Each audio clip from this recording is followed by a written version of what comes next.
Hey everybody, we are back with one of my favorites. This lady, we've been on a little journey together for years, and when I need to bounce something off somebody, I go to Leanne, and vice versa. Leanne comes and says, what do you think of this? And we've done lots of stuff together, so I'm really glad that you're on the podcast today, Leanne. So thank you for coming on.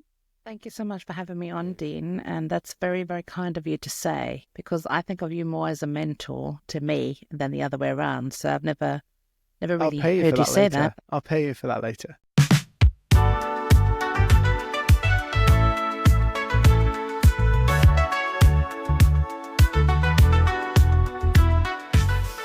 What I thought we'd do is, I know you're coming to Growth Titans, which is the event we're building year on year, and we'll talk maybe a little bit about that later. Marketing people, you can wait for me to talk about that.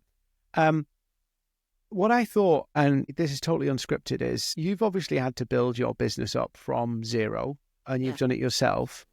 And I know there's a lot of people who listen who are in that scenario, maybe earlier on, maybe they've left a corporate job or corporate role, and they're building their business and they're a couple of years in. Sometimes like, when you start, you have this enthusiasm, the passion, and the excitement. And then once you get out of the year one, the reality starts to dawn. Can you share a little bit about your experience of starting that business, the excitement, and then the kind of years of where you've had to kind of push through some of the challenges? And dig deep. There is a cycle to it. And I think, if you prep yourself for the fact that there is a cycle, because as you're starting your idea, you're in that exciting phase, talking about it, eating, sleeping, breathing it, building it and writing your lists, doing your plans and all the strategy and everything else.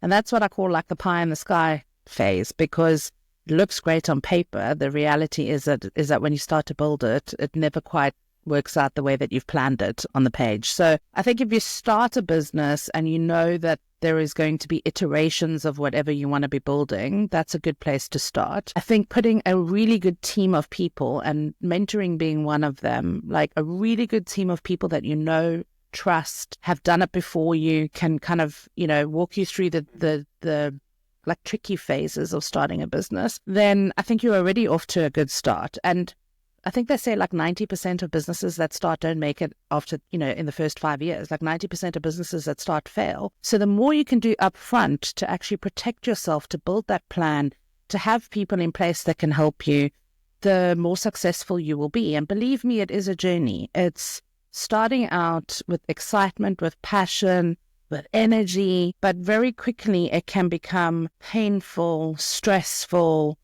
worrisome, hand to God, everybody that starts a business, I really hope that you can be successful. And some people are too successful too quickly, and that also presents a set of challenges and problems that you need to be working through. So I think getting really clear at the start of your business journey and understanding what you want to build and what your exit plan looks like before you've even started, and I know it sounds crazy to say that, is probably the best piece of business advice that I could give to someone. Yeah, and we've had this conversation, and I've had this conversation with you, and I think you've had it with me about, like, often people start a business because it's more freedom than a job. But that end game, most people don't think about that end game. And and let's be honest, is the end game the business shuts down when you're done? Yeah. Is it something you're going to sell? Or is it something you're going to kind of like pass down? And that's really like the big mystery because often you get started with, I'll tell you a funny story, right? So I don't know if I told you this, but when I started, I was like, oh yeah, I want to build this to like 50 million and do all of this stuff. And, let's build it. Let's get to 100 people. Let's take over buildings and all that kind of stuff. And then I hit my forces and went, I don't want to do that. That's really what I want. Yeah. And as you know, I want to go to Miami. I want to go have fun with my life. I want the freedom that was promised. And there is that allure of, the big office and all these people reporting to you and the big deals and all this kind of stuff. But I was like, yeah, I want to go to America for 3 weeks and sit in Miami. And you will find that changes. And this is the life cycle of starting a business. You start a business to know, can I? And I'll talk through my journey. I left huge corporate started a business because I wanted to prove to myself that I could start a business before I retired at some point. I had to prove to myself, I had this desire to know I can start a business and people will pay me for the services and the knowledge and the insights that I've kind of curated over the course of my career. So I started my business quite late in my life. I started it at a little bit shy of 40. I wasn't a young entrepreneur. I wasn't kind of like building, tech. I was really selling my services, my skills as a service. And from that, other things then sort of grew. But yeah, there is a definite life cycle, and you do need to think about what does this business look like in terms of how it impacts your life, in terms of what it is that you enjoy and what fuels your passion and keeps you actually creating and building and scaling this business that you start. And then you need to think about, like, what does that end game look at? Is it a lifestyle business that you run until you decide you're done? Is it a business that you want to pass on and you can replace yourself in, which is kind of the journey that I'm on right now, is trying to make a business not so much about me and my skills, but actually about what the business does for the community around us? Or is it, just something that you don't even need to be present in? You've got two of those types of businesses. One is very present with you, and you've got another business that isn't present with you. Yeah. So really thinking about that structure and that strategy of what your business looks like and how you're going to scale it early on in the journey before you even leave your job is probably one of the biggest things that I would think people need to be looking at. And when you started, because we met kind of in after you'd started, but it was still relatively early on, wasn't it? Yeah, definitely like within the first 6 months, I think. What was the kind of scenarios was going through in your world about, like, something has to work, right? That determination to want something to work, and then dealing with the, you know how this works. Sometimes we do stuff and it falls flat on its face, and you did everything by the book, you did everything right, and it falls flat on its face. How did you manage that kind of, journey where some of the things you get excited about just wouldn't work the way you wanted? That is a hard nut to crack. I'm going to be very honest. When you've put your heart and soul into something and you think that that is what you should be doing, you deliver it and then you realize nobody else really cares as much as you do, which does happen. You get knocked, but from that knock you learn a very important lesson, which is test your plan before you launch it. So you and I have actually had this conversation before, because you and I work very differently. I will go and test the plan, ask 1 million people, give a freebie away for them to test it, see if there's interest, and then I will build it. And you kind of like run it and build it and then work it the other way around. Both ways works, but I've learned my way because I got knocked hard with things that I did that didn't work. And you've done your way because you haven't had the same experience as me. So there is no right or wrong way to run a business. It's your experience and life knocks that get you to where you are as a business owner. Yeah, I guess it's figuring out which way works for you. And for me, it's like, we're going to try 10 things, 8 of them are going to suck and we'll never do them again. Yeah. But we find something, we land on it. And then you scale it. My problem with your version is even if I got all the research together, I wouldn't be able to make a decision on the data. Do you know what I mean? I'd be the kind of go, well, we still don't know which one works. Because the data doesn't actually always reflect as well, to be honest. And that's the point when, as an entrepreneur, you need to trust your gut. Yeah. There is no science behind it. It is trust your gut. But how do you get, like, I have this with clients sometimes when we're, helping them, like, for an example, right? It's really difficult on LinkedIn to kind of talk to multiple audiences at once because they have different needs, different things, flip their switch, all that kind of stuff. Yeah. And I'm saying you have to pick an audience to go after, because otherwise, if you start talking to multiple personas, you're going to end up where a lot of your messaging just falls flat. Yeah. And you can see that a lot of the people business owners can't make that choice. They don't know how to make that choice of which one.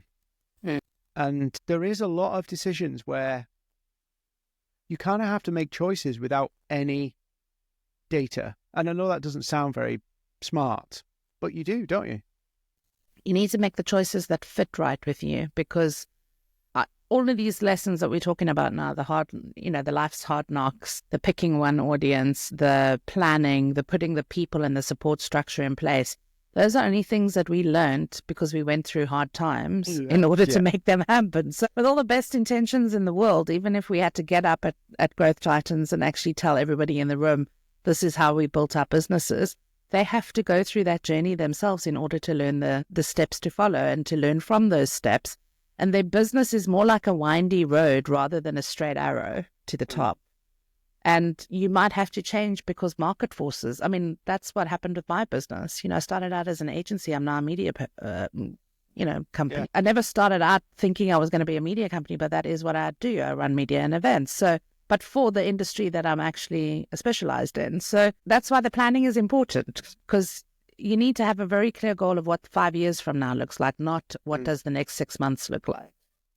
And I think the one thing that I like about when we're chatting, when I come down to Weymouth and we sit in that meeting room by the coast and we talk about things, is where you're doing that kind of thing of you're so close to your industry.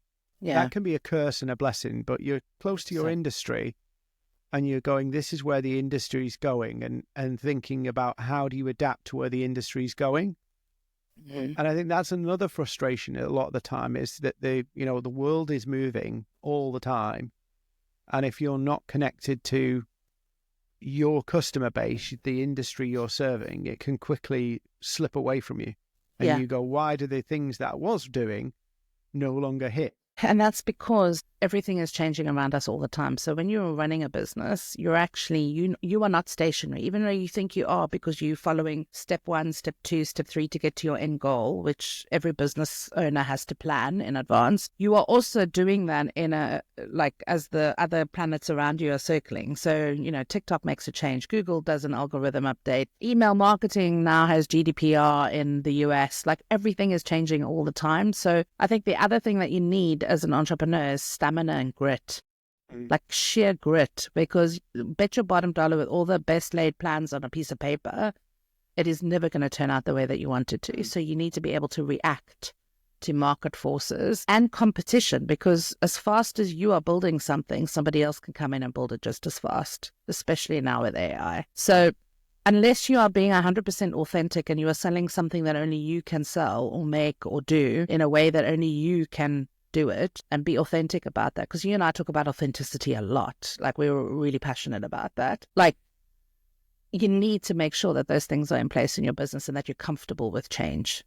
And it is you do something, the industry reacts around you. But there's this really interesting quote that I've kind of been toying with. When you get these quotes and you're not sure whether you like it, hate it, love it, despise it.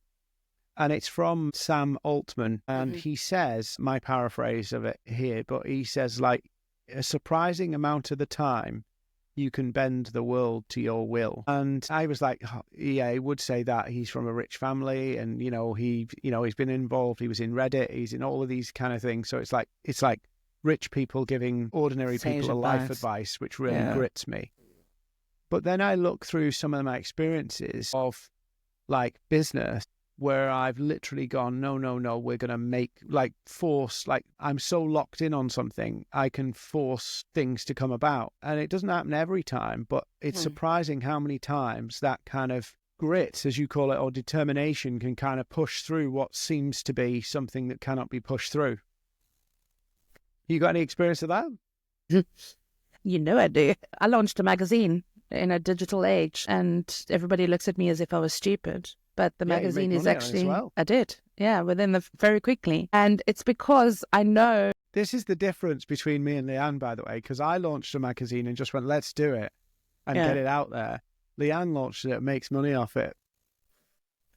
Well, because the time was right, and I understand my industry. I know what people are looking for, and we did it in a way that it serves the business as well as being a standalone product. So the way that we positioned it was a little bit differently. But there again my team looked at me as if I was mad. I'm going to be honest. Our CFO is very numbers driven. And he was like, we are not doing another product, because that's my job as an entrepreneur, is to create a new product, a new thing, a new whatever. And you and I have had those conversations where you're like, Leanne, you do not need another product. Go and sell the things that you already have. Stop, But when and this is where you need to learn yourself as an entrepreneur, is when your gut tells you this is the right thing to do and I'm going to do it anyway, only you can go to bed at night feeling happy with that risk. And being comfortable with risk and making mistakes is the biggest trait that I think an entrepreneur has.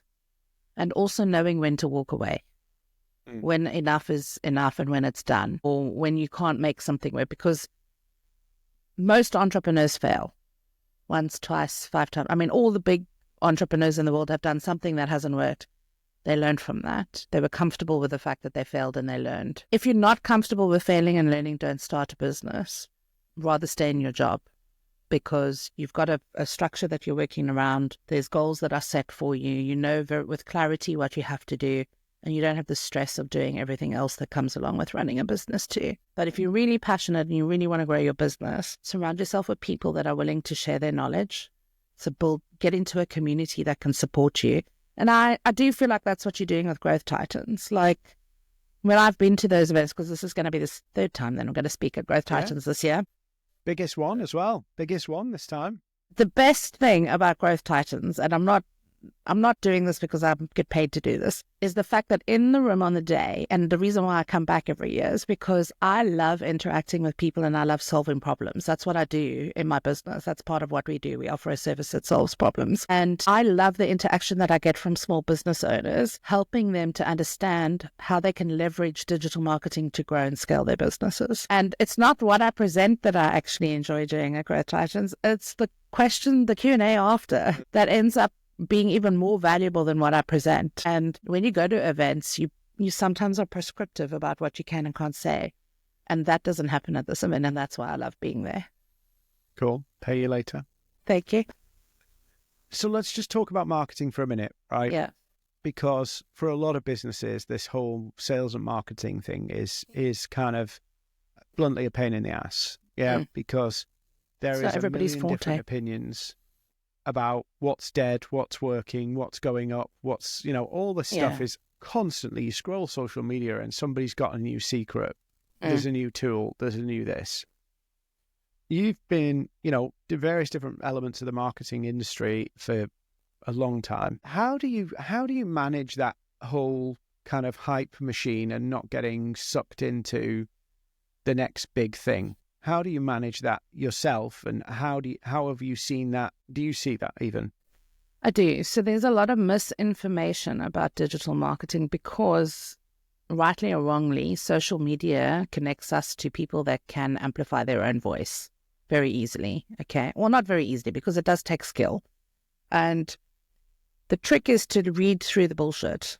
Sorry if I'm using phraseology you're going to pull out, but there is a lot of BS on the internet. I mean, if you type in the word affiliate marketing, 99% of the stuff that you're reading is inaccurate and incorrect, factually incorrect. So what ends up happening is a lot of people assume that they're going to become millionaires overnight if they become an affiliate. But the truth is that it's very, very hard to do affiliate marketing. And it's a skill set. And it's the same for influencer marketing. It's the same for social media. It's the same for paid media. It's the same for SEO. Most of the things that you see that look easy are actually very difficult. Now, these people have found a way to make it look easy, and you believe the hype because, well, if they're doing it, then I must be able to do it. Anybody can do it. And that's just not the truth. So understanding how to read through the misinformation that's out there and taking time to actually see if that misinformation is consistent, because one video does not an expert make. One video that gets 10,000 views does not make you an expert. Well, it makes you an expert in getting views. Doesn't make views you an expert don't convert in the into matter. Well, and views don't convert into sales. That's the other thing. Why do we believe that though? Why do we believe that like 1 million views equals money? Because it does in some ways. For paid media, it does, because impressions is the payment mechanism that you pay for. So for brand awareness, it does. But for conversion and performance, it doesn't. But thinking about that, like from an influencer marketing point of view, because that's right up your kind of, it's in your territory, is, if you're trying to do a deal, and maybe you can, because a lot of our audience that will be on here will be following people who have huge followings and huge audiences and huge voices. And I'm not dissing that any of their information is, we'll leave what they're sharing. But what I do see is a lot of business owners who think that that is the key to building their business, that if they just grow a bit more on social media, and it kind of links to what you do about, your business is helping people convert from the internet, not get attention on the internet. It is attention, but attention without conversion is pointless, right? Yeah, 100%. Because so any person on the planet now is stimulated with more than 10,000 visual stimuli every day. And if you don't know how to break through that noise, and this ties back to what you said earlier about having one audience and one message and figuring out who that one audience and the one message is. And the Americans have got a lovely saying, it's the riches are in the niches. Mm-hmm. If you don't know who you are trying to target, your content might be blanket and it might be seen by 10,000 people if it gets picked up by the algorithm. But if it doesn't convert that person to a sale, it's wasted space. It's just noise. It's just white noise. And that doesn't help your business in any way, shape or form. And it's this, I've spoke about this, but you'll know better that, these brands who align with influencers and people who've got big followings, they're now trying to look at the ones where there is the niche following, where there is the focus, because you can get higher conversion from being more focused. There's actually a movement that's happening right now, because the problem is that ambassadors are told what to say by brand marketers. So younger generations of consumers are no longer trusting ambassadors who are promoting products because they know it's misinformation. So they're bypassing that and actually looking for user-generated content that's real and authentic and isn't brand on brand. And we're calling those people micro-influencers because they don't have huge followings, but their following is trusting them. And authenticity and trust is actually the revolution that we now need to double down and invest in. So it's not about creating content. Just unpack that again. Yeah. So business owners looking at this and going, that comparison trap of looking at these influencers and going, well, if I just got like that, I would make more sales. And what you're saying, just unpack that whole micro-influencer concept. So authenticity is a new revolution that's coming into social media in a big way because of platforms like TikTok who've enabled anybody to become an influencer. Like anybody that can use a phone can create content, upload it onto TikTok and start to build a following, or Face or Meta or wherever they are. But the problem is that, and some brands have actually been penalized by using influencers too much. If you look on the internet, you can probably go and have a look at some of the kind of negative reviews about how consumers are viewing some brands that constantly use influencers in order to upsell their products and services, to the point that it's become a negative thing. Now they're needing to use their own customers to counteract that negative PR that they've created because it's not authentic. It's on brand, but it's too on brand, so it's too perfect, therefore it's misinformation. So authentic content is now a kind of like revolution where people they're actually selling their content to brands so that the brands can leverage it as paid media ads. They're not actually being paid as influencers anymore. They're now going, I like this mouse. This is the mouse that I like for working in my computer, and this is why I like it. But they're not actually saying it's an Apple mouse or a Microsoft mouse or a Sony mouse or whatever.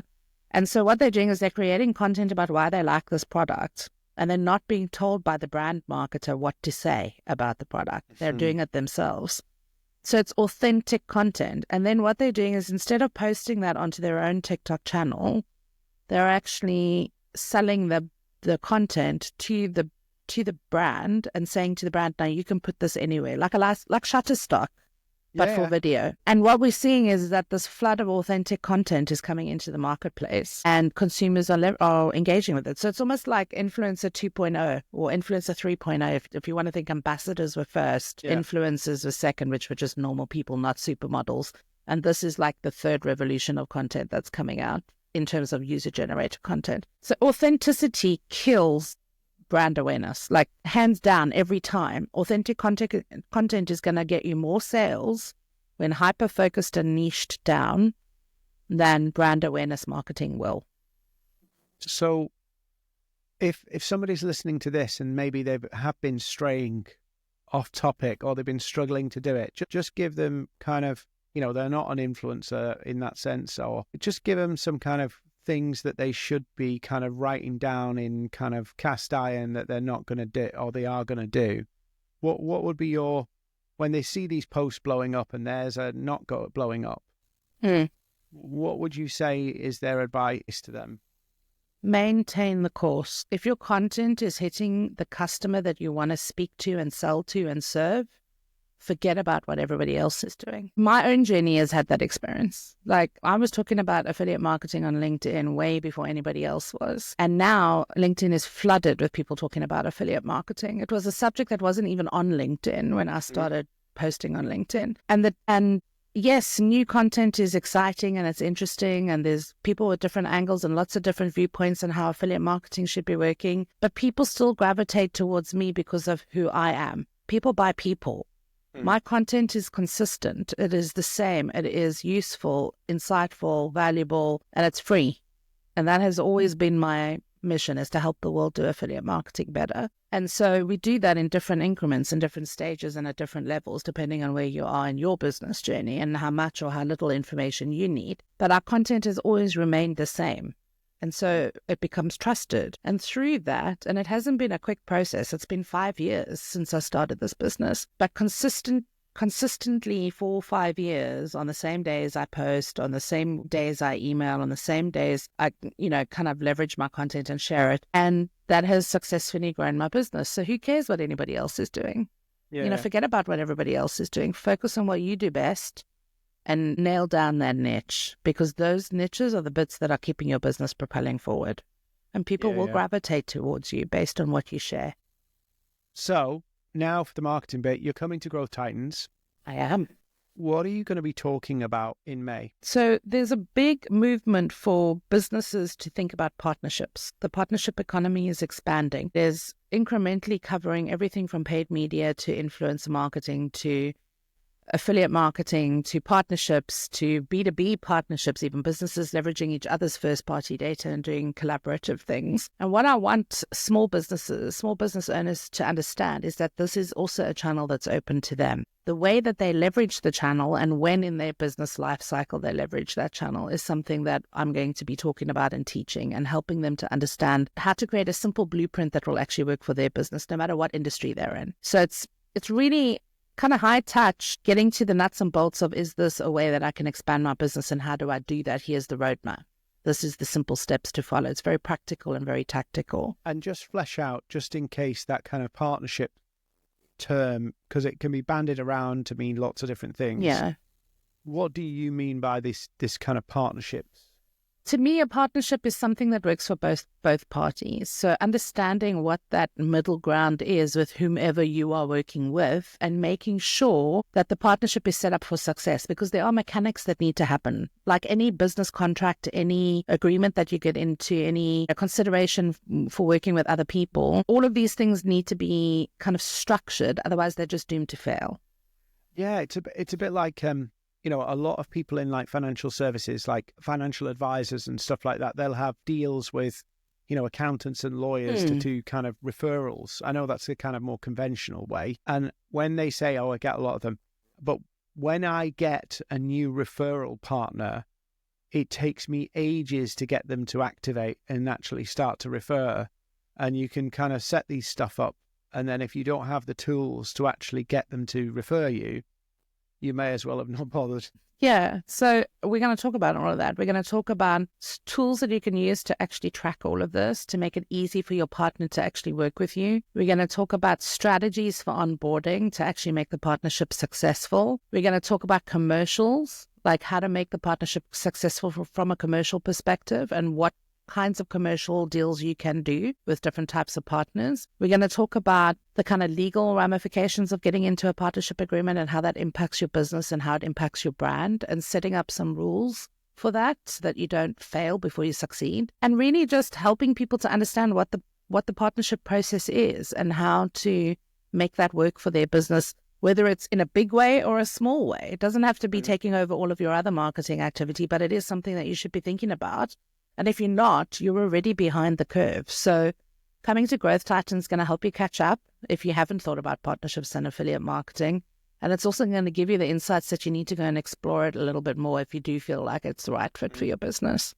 So I think it's a nice chunk of information, but not too overwhelming either. And how big is this kind of market of, kind of win-win business relationships, business win-win marketing, basically? So strangely enough, they've actually done some recent research, and I don't know the numbers off the top of my head, but the affiliate marketing industry is like $1 billion industry. It's not small, yet it's very rarely spoken about. And in the UK alone, they did some research last year, and I will give you the links to this if you want to share it. It's probably in the top 25 industries in terms of gross domestic revenue for the UK. Wow. That's how big this industry is. And it is growing at a phenomenal rate. For the last 10 years, they've actually mapped it back, and every year had a double-digit increase, regardless of whether there was a recession. So it's a payment method that works for businesses if they know how to leverage it, but not everybody's using that. You're only paying for your marketing when you make money. Get a sale, yeah, or when you get a referral. So why do you think people don't look at this option more? Because it's not spoken about very much. It's always happened behind closed doors. It's been a very fast-growing industry, so you kind of fall into it by accident. Nobody wakes up every day and says, I want to become an affiliate marketing manager. It's an industry that you fall into through other industries. It is still very much, there's a lot of work being done to create best practices and guidelines like there is for the advertising industry, which is way more mature. It's been around a lot longer. The affiliate industry started, maybe 25 years ago. It was a medium that started not very long ago. Advertising's been around since the 60s. So it's a lot more mature marketplace. And I think just misinformation, people just don't know where to go. You can't go to university to study affiliate and partnership marketing. You learn it on the job.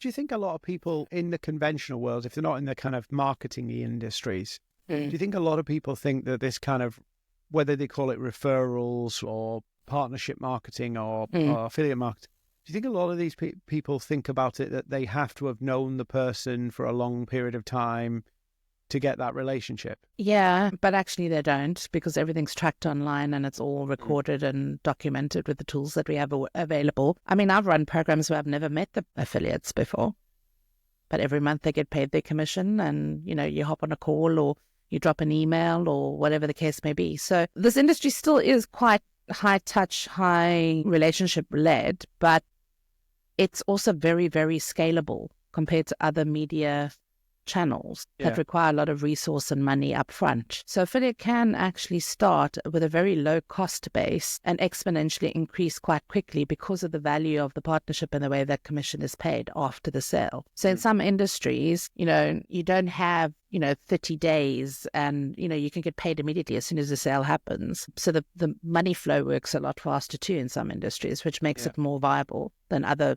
paid media channels where you have to front the money up front. Wow. So you're going to break all this down in Growth Titans in Manchester. I am. And maybe share some of your fun stories, horror stories along the way, and give people some practical stuff that they can look at. Well, how could I adapt some of this into my own business? What's the one thing you think, or what's the one thing you want to tease about what you're going to share? Is there one thing you can tease?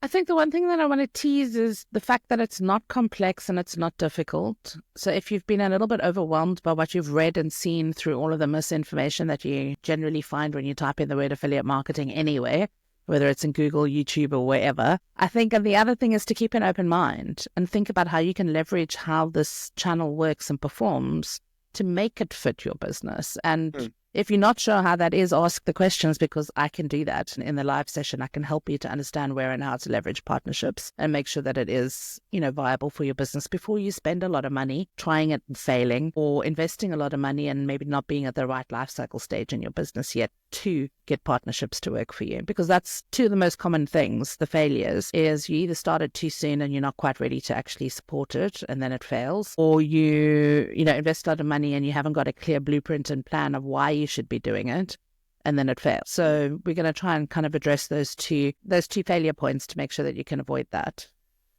Awesome. And then you've got in July, you've got your event, haven't you? You've got Elevate. So we run an event called Elevate Summit, which is for SMEs, particularly in the e-commerce and SaaS industry. So if you've got a tech or a tool, we actually run an event which you've spoken at, which I'm very grateful for, to help SMEs just understand what's happening in digital marketing as a whole. So, where should I be spending my budget? What are the things that are changing? How can I, as a small business, grow and compete with some of the competitors that are in my marketplace without having to spend huge amounts of money on consultancy fees? With big agencies, you're going to get all of that in 2 days for the price of one ticket. So, and it's a really nice humanistic event. Like, people really meet and have meaningful conversations at this event, and they get to kind of take stuff away and implement it. So you know me very well, right? So I don't do social occasions, but at your event, I'd had so many cocktails in the networking bit.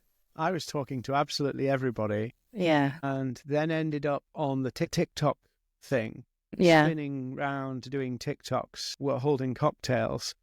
Yeah. And you introduced me to TikTok there as well. I did. So yeah. It is an event where there's a lot of people there. So if you want to network with the right people, they're all in Leanne's event in July at Elevate in London.